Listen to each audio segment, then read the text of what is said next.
Papalitan ng BRP Gabriela Silang ang BRP Teresa Magbanwa sa pagbabantay sa West Philippine Sea. Matapos ito mag-overheat habang tinataboy ang tinaguriang monster ship ng China Coast Guard.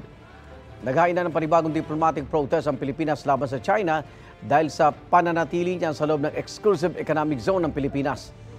May unang balita si Bernadette Reyes.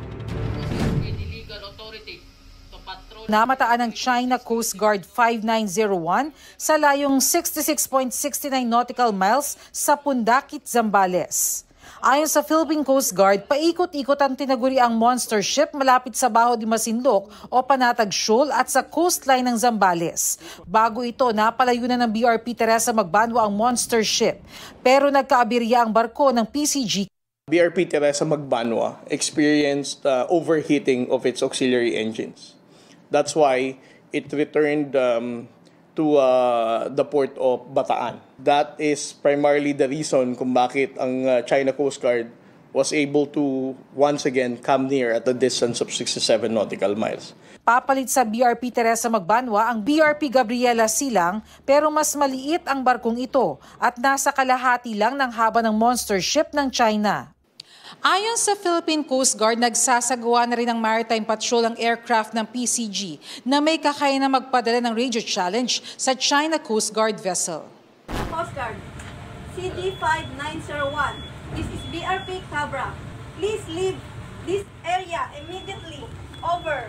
Nitong January 5 pa nire-radio challenge ng BRP Cabra ng PCG ang monster ship na nooy mahigit 50 nautical miles mula sa Capones Island sa Zambales.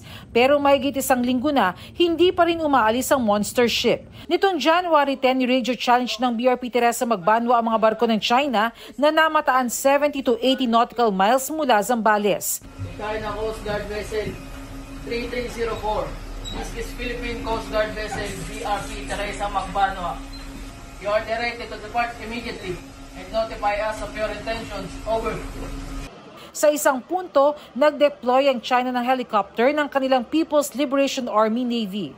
Bagay na tinawag na provocative o mapanghamon ng National Maritime Council. Mariin nilang tinutulan ng patuloy na illegal presence ng mga barko ng China na pinalalaraw ang tensyon. Taliwas din daw ito sa Freedom of Navigation, Innocent Passage, Maritime Zone Act ng Pilipinas, United Nations Convention on the Law of the Sea at 2016 arbitral ruling. Hinikayat nito ang China na irespeto ang batas ng Pilipinas at utusan ng mga barko nito na tigilan ang paglabag sa ating EEZ.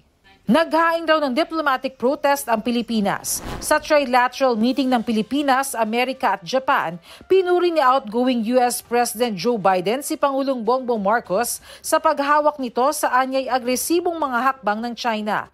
Batay sa press release ng Presidential Communications Office, umaasa si Biden na itutuloy ng papalit sa kanyang si US President-elect Donald Trump ang pagtutulungan ng Pilipinas, Amerika at Japan sa maritime security at iba pang issue. Ito ang unang balita, Bernadette Reyes para sa GMA Integrated News. Muli iginit ng China na naayon sa batas at makatwiran ang ginagawang pagpapatrol ng China Coast Guard. Hinimok nilang Pilipinas na tigilan ang anilay malisyosong mga akusasyon. Dagdag nila may legal na basehan ng kanilang karapatan at soberanya sa South China Sea. Yan ay kahit pa dati nang nanalo ang Pilipinas sa 2016 arbitral ruling. Igan, mauna ka sa mga balita, mag-subscribe na sa GMA Integrated News sa YouTube para sa iba't ibang ulat sa ating bansa.